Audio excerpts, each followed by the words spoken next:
Bismillahirrahmanirrahim. Assalamualaikum warahmatullahi wabarakatuh. Ah, kita berjumpa kembali dalam mata kuliah Keswadayaan Masyarakat pertemuan kedua. Hari ini kita akan membahas tentang pengertian, fungsi, dan tujuan dalam keswadayaan masyarakat.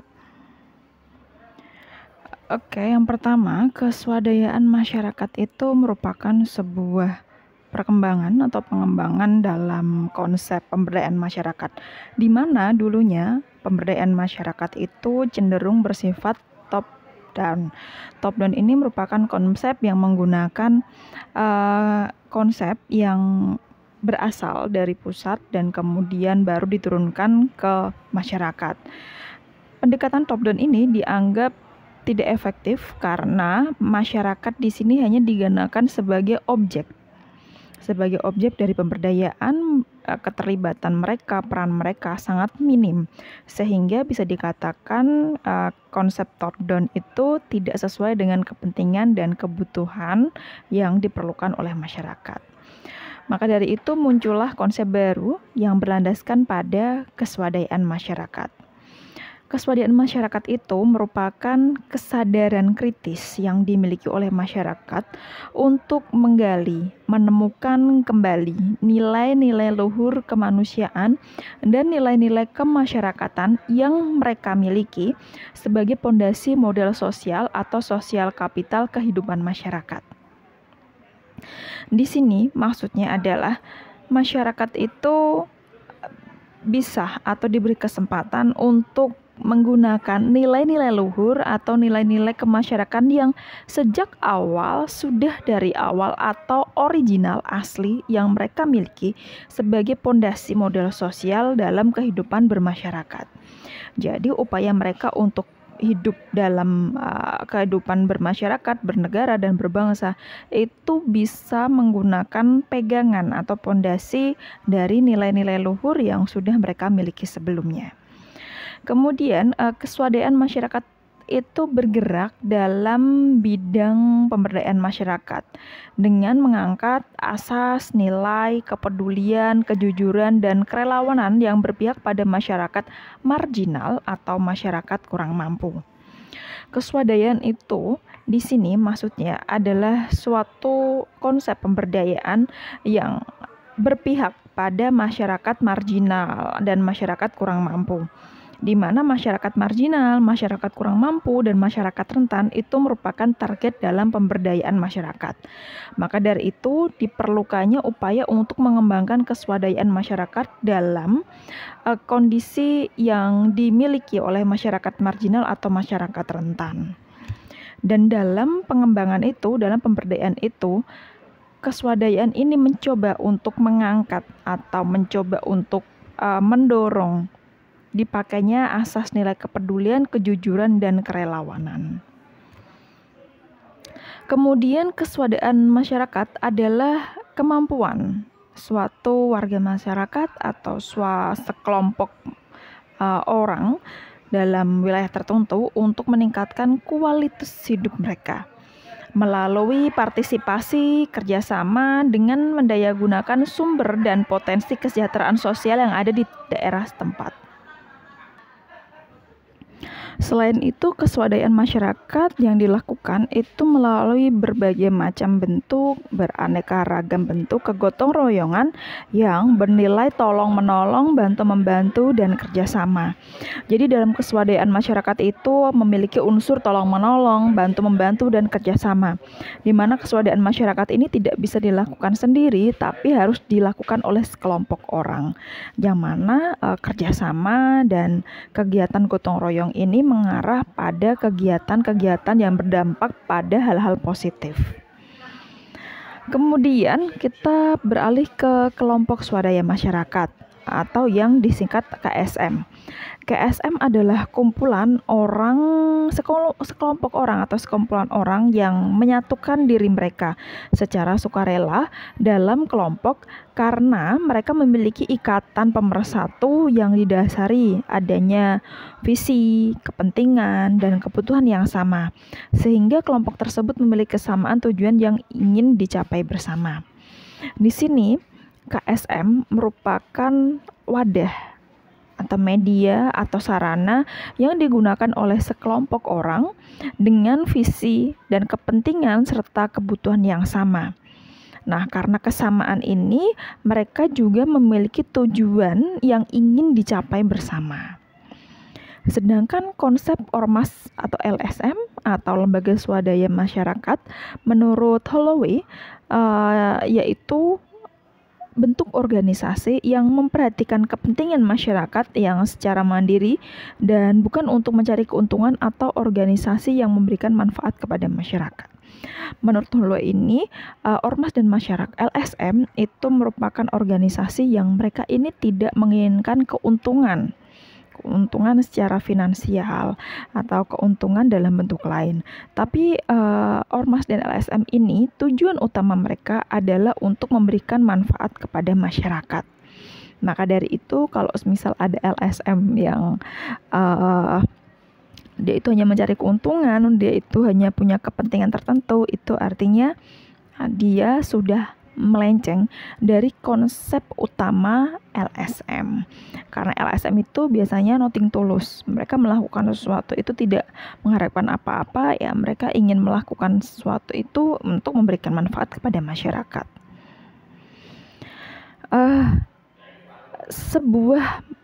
Suatu masyarakat yang mampu mengembangkan keswadayanya, mereka itu mampu mengidentifikasi kebutuhan, potensi atau sumber daya, peluang, dan tantangan secara mandiri. Jadi mereka ini memiliki kemandirian untuk menganalisis, mengidentifikasi kebutuhan apa yang mereka perlukan, kemudian potensi atau sumber daya apa yang mereka miliki. Mereka juga bisa mengidentifikasi peluang dan tantangan yang mana kemampuan secara mandiri ini bisa membantu mereka untuk mencapai kesejahteraan atau untuk memenuhi kebutuhan hidup mereka. Kemudian masyarakat yang swadaya itu mampu merumuskan perencanaan serta mampu melaksanakan perencanaan tersebut. Atau dengan kata lain, mereka ini bisa berencana, bisa bercita-cita, sekaligus bisa untuk mewujudkan rencana tersebut. Kemudian yang ketiga, masyarakat yang swadaya itu mampu memecahkan masalah sosial yang menghambat kesejahteraan sosial melalui pengelolaan umpan balik atau resiprokal. Ini seperti yang sudah kita pelajari di pertemuan pertama, yaitu ketika masyarakat mampu atau memiliki kemampuan swadaya yang baik, mereka ini akan bisa memecahkan atau menyelesaikan masalah sosial yang mereka hadapi bersama. Karena biasanya masalah sosial ini bisa menjadi penghambat dalam pencapaian kesejahteraan sosial. Kemudian, apa sih tujuan keswadayaan masyarakat? Keswadayaan masyarakat itu bertujuan untuk menjadi sarana, itu satu, menjadi sarana bagi masyarakat rentan dalam menyuarakan aspirasi dan kebutuhan mereka. Jadi ketika masyarakat itu sudah swadaya, memiliki lembaga, memiliki komunitas, mereka ini punya sarana terutama bagi masyarakat rentan untuk menyuarakan aspirasi dan kebutuhan mereka. Ya, contohnya misal saja ada komunitas lingkungan yang mereka ini concern terhadap kerusakan lingkungan yang terjadi, termasuk dalam perubahan iklim yang sekarang sudah marak di bumi, itu ya, di media-media sudah dibahas di banyak. Nah, bagi masyarakat yang terdampak langsung dalam kerusakan lingkungan itu, kita sebut itu sebagai masyarakat rentan. Nah, untuk bisa membantu masyarakat rentan ini menyuarakan aspirasi dan kebutuhan, mereka ini harus memiliki lembaga swadaya masyarakat yang menjadi sarana mereka dalam menyampaikan aspirasi. Kemudian yang kedua, lembaga swadaya masyarakat itu bisa menjadi media bagi upaya penanggulangan kemiskinan yang dijalankan oleh masyarakat secara mandiri dan berkelanjutan. Tujuan yang ketiga yaitu menjadi media yang mengakomodir kegiatan masyarakat mulai dari proses penentuan kebutuhan, kemudian pengambilan keputusan, proses penyusunan program, hingga pelaksanaan dan pemanfaatan serta pemeliharaan program. Jadi lembaga keswadayaan masyarakat ini bisa menjadi sebuah media, sebuah sarana bagi masyarakat untuk mengarahkan mereka bagaimana caranya untuk menentukan kebutuhan yang mereka perlukan. Kemudian LKM ini juga bisa menjadi sarana yang membantu masyarakat rentan untuk mengambil keputusan.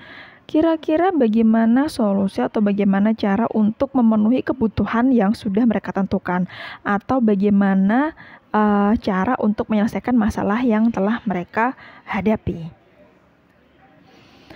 Kemudian fungsi lembaga keswadayaan masyarakat. Pertama, lembaga swadaya masyarakat itu berfungsi sebagai jembatan antara masyarakat dengan pemerintah.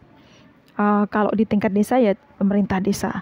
Kemudian lembaga swadaya masyarakat atau LKM ini juga bisa menjadi media bagi kaum miskin untuk menyuarakan aspirasi dan kebutuhan mereka. Kemudian yang ketiga, sebagai penggerak dalam upaya penanggulangan kemiskinan yang dijalankan oleh masyarakat secara mandiri melalui program pemberdayaan. Yang keempat, menyelesaikan suatu pekerjaan yang membutuhkan banyak tenaga ataupun mengatasi permasalahan kemasyarakatan. Jadi ini beberapa lembaga swadaya masyarakat yang utamanya fungsinya adalah untuk menyuarakan aspirasi dan kebutuhan mereka, sehingga dalam lembaga ini bisa ditemukan solusi untuk memecahkan masalah sosial mereka, sehingga ketika masalah sosial terpecahkan, teratasi, maka kesejahteraan mereka bisa tercapai. Selanjutnya kita ke masyarakat ideal. Masyarakat ideal itu merupakan kondisi di mana masyarakat yang diharapkan terwujud adalah seperti kondisi yang dimiliki oleh masyarakat ideal ini. Dan masyarakat ideal ini bisa diwujudkan dengan mendorong terus berkembangnya keswadayaan yang ada dalam masyarakat. Nah, ciri-ciri masyarakat ideal pertama itu mereka mampu mengidentifikasi kebutuhan, potensi sumber daya, peluang dan tantangan secara mandiri. Kemudian mereka mampu merumuskan perencanaan dan melakukan tindakan untuk diimplementasikan. Yang ketiga, mampu memecahkan masalah yang mengambil kesejahteraan sosial melalui pengolahan umpan balik. Sedangkan masyarakat ideal di sini diharapkan mampu meningkatkan kesejahteraan dan memecahkan masalah sosial yang dihadapi secara mandiri dan berkelanjutan. Jadi masyarakat ideal ini merupakan masyarakat yang mereka itu mandiri, mereka independen, mereka tidak tergantung dengan pihak luar untuk bagaimana menemukan suatu cara, menemukan strategi yang bisa memecahkan masalah sosial mereka sekaligus mampu meningkatkan kesejahteraan mereka. Nah, apa saja komponen sistem masyarakat ideal? Yang pertama itu prakarsa atau gagasan kreatif yang diterima sebagai ide bersama.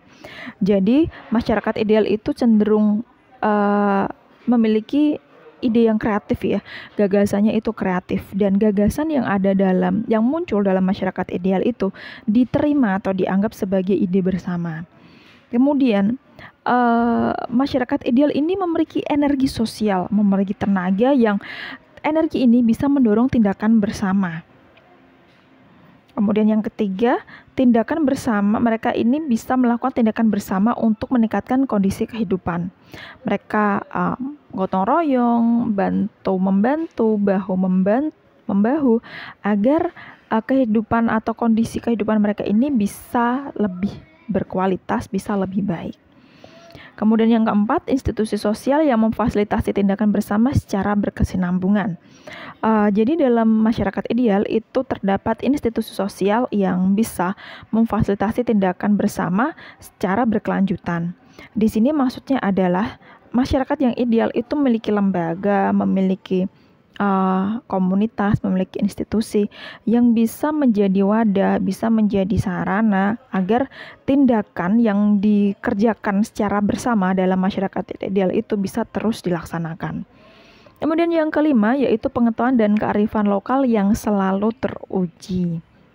Jadi masyarakat ideal itu mereka paham betul apa nilainya, apa budayanya, apa kearifan lokal yang mereka miliki, sehingga bisa dikatakan bahwa mereka ini sudah katam. Mereka ini bisa mempertahankan, mereka bisa menggunakan kearifan dan pengetahuan lokal mereka untuk menjadi salah satu modal yang bisa mereka gunakan untuk mencapai suatu kondisi masyarakat ideal. Selanjutnya tindakan bersama. Tindakan bersama ini bisa dipahami sebagai suatu kegiatan, suatu tindakan yang dilakukan bersama-sama dalam suatu kelompok masyarakat. Nah, tindakan bersama ini bisa kita lihat dalam masyarakat tradisional. Institusi sosial dalam masyarakat tradisional itu berkembang dari generasi ke generasi, yang mana institusi sosial ini sangat berkaitan atau sangat berhubungan dengan tindakan bersama. Karena jika tidak ada tindakan bersama, maka institusi sosial itu tidak bisa terbentuk dan tidak bisa bertahan. Nah, dalam institusi tersebut terjalin hubungan berdasar asas resiprokal dan saling percaya. Karena jika tidak ada rasa saling percaya, tidak ada hubungan timbal balik, maka umur dari institusi itu tidak akan bisa bertahan lama. Kemudian tindakan bersama itu didorong oleh kesadaran, kepentingan, dan kebutuhan bersama. Kemudian tindakan bersama oleh masyarakat itu untuk memelihara kesejahteraan dan keberlanjutan tersebut, sehingga dilakukan melalui kegiatan belajar sosial. Nah, kegiatan belajar sosial ini adalah atau tujuannya itu untuk menciptakan masyarakat yang memiliki kompetensi. Nah, apa saja kompetensi yang perlu dimiliki oleh masyarakat yang memiliki keinginan untuk belajar sosial, yaitu yang pertama memiliki rasa tanggung jawab sosial. Kedua, kesadaran akan kapasitas. Jadi ada dua kompetensi yang harus dimiliki masyarakat sosial ketika mereka melakukan kegiatan belajar sosial. Jadi belajar sosial ini membentuk masyarakat memiliki dua kompetensi. Yang pertama yaitu rasa tanggung jawab sosial terhadap kepentingan bersama, terhadap masalah bersama. Yang kedua yaitu kesadaran akan kapasitas. Kesadaran akan kapasitas di sini maksudnya adalah masyarakat itu mereka sadar akan kapasitas yang mereka miliki. Mereka sadar memiliki potensi, mereka sadar memiliki peluang. Nah, ketika mereka sadar, mereka akan lebih mudah menemukan solusi atau strategi dalam pemecahan masalah mereka. Nah, kompetensi yang dimiliki oleh masyarakat ideal ini akan mendorong terciptanya self-confidence atau kepercayaan diri yang muncul karena masyarakat memiliki pengetahuan dan kearifan lokal serta memiliki pengalaman yang panjang melalui proses belajar sosial. Nah, sebenarnya ini agak di luar materi, tapi perlu juga saya berikan, yaitu tentang peran eksternal dalam keswadayaan masyarakat. Kita mengerti bahwa yang namanya keswadayaan masyarakat itu bersifat internal, bersifat mandiri. Tapi apakah peran eksternal itu tidak bisa berpengaruh dalam keswadayaan masyarakat? Tidak. Nah, peran eksternal dalam keswadayaan masyarakat itu terkait dengan kemandirian yang tidak terkait dengan eksklusivitas. Jadi meskipun memiliki keswadayaan, masyarakat itu juga mereka ini tidak eksklusif ya. Mereka itu tidak tertutup, melainkan mereka itu inklusif, terbuka. Sehingga mereka memberikan peluang atau kesempatan kepada pihak eksternal untuk terlibat dalam pembangunan kesejahteraan mereka. Nah, seberapa besar peran eksternal itu ditentukan oleh internal masyarakat sendiri. Jadi pihak eksternal itu tidak bisa ikut campur dalam upaya mau seberapa besar peran mereka dalam pengembangan kesejahteraan masyarakat. Nah, di sini eksternal itu berperan cukup penting dalam mendorong kemajuan.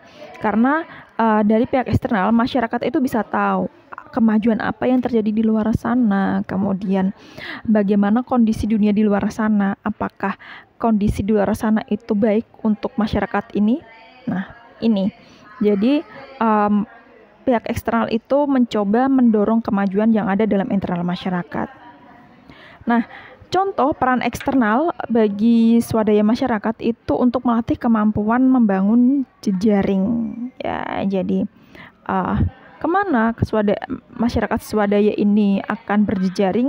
Apakah mau berjejaring di internal mereka saja? Tentu tidak ya. Jadi mereka ini juga perlu membangun jejaring dengan pihak-pihak eksternal. Nah, hubungan dengan eksternal, jadi pertama, tidak boleh menempatkan masyarakat dalam posisi subordinasi. Subordinasi ini bisa dikatakan bahwa masyarakat itu berada di bawah pihak eksternal, tidak boleh. Jadi masyarakat itu tidak boleh dijadikan hanya sebagai objek pemberdayaan saja, tapi harus terlibat aktif dalam pemberdayaan tersebut. Kemudian yang kedua, jaringan dari eksternal dan lingkungan makro menjadi pendukung proses perkembangan. Yang ketiga, unsur budaya, pengetahuan, dan peranata lokal digunakan sebagai basis perubahan dari dalam. Yang keempat, perbedaan dengan modernisasi. Jadi kalau dulunya dalam modernisasi, unsur luar itu diperkenalkan untuk mewujudkan transformasi kehidupan tradisional menjadi modern. Sedangkan kalau dalam swadaya masyarakat ini, hubungan dengan eksternal itu justru digunakan untuk untuk mengeluarkan potensi yang ada dalam masyarakat. Jadi tidak memaksa masyarakat dari kehidupan tradisional kemudian ke kehidupan modern, bukan seperti itu. Nah, ini adalah salah satu contoh filosofi Jawa yang berkaitan dengan swadaya masyarakat. Mungkin kalian sudah sering dengar, yaitu tentang gugur gunung. Gugur gunung itu kalau dalam bahasa Jawa tegese yaiku wujud kerjasama sing ditindakake dening masyarakat sing supaya bisa gayuh tujuan sing umum. Jadi kerja bakti dalam gugur gunung, dalam kerja bakti ini bertujuan agar masyarakat itu membantu sesama manusia sebagai makhluk sosial. Dan tradisi gugur gunung merupakan wujud kesadaran kolektif masyarakat dalam meningkatkan rasa kebersamaan dan solidaritas antar masyarakat. Oke, begitu saja. Selanjutnya kita lanjutkan diskusi. Terima kasih sudah menyimak video ini. Semoga bermanfaat. Akhir kata, wassalamualaikum warahmatullahi wabarakatuh.